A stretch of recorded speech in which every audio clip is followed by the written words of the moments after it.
Gina Paula is here with Home Bodies. Today I'm going to show you how to do an Iliacus pullback. So the iliacus is a muscle right in the inside of your pelvis, right here. And when that muscle isn't moving great, what happens is your femur, your thigh bone, it gets shoved forward in the socket a bit, and you're not able to have your hips working as nature intended, which is going to be a ball and socket joint.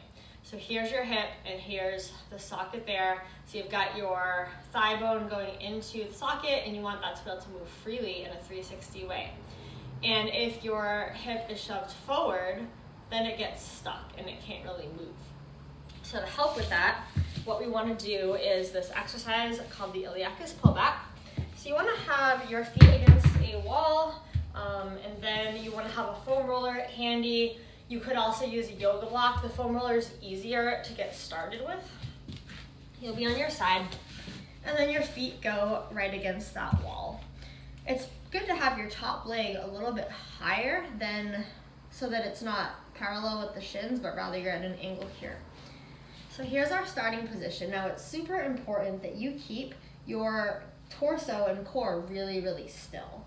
So that's going to be your focus. You also want to create some space under your side where you could slip a hand through there. And you do that by engaging your abs and drawing everything towards your spine just a bit.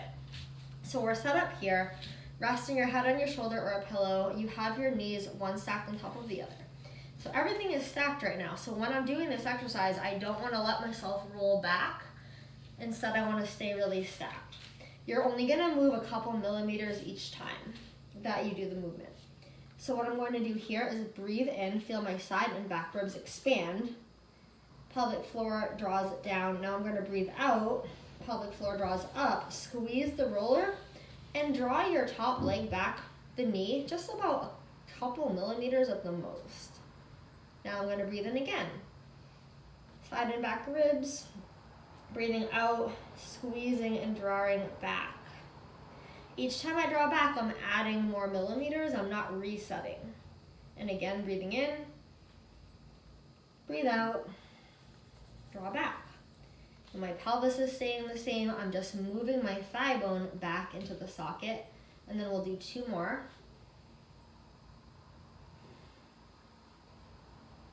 And last one.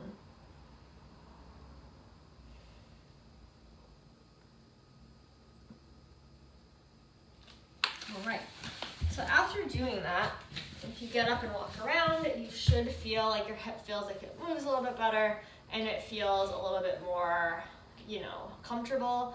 The other thing is if you go ahead and stretch your hip, you'll find generally that your flexibility will have actually increased just from doing that.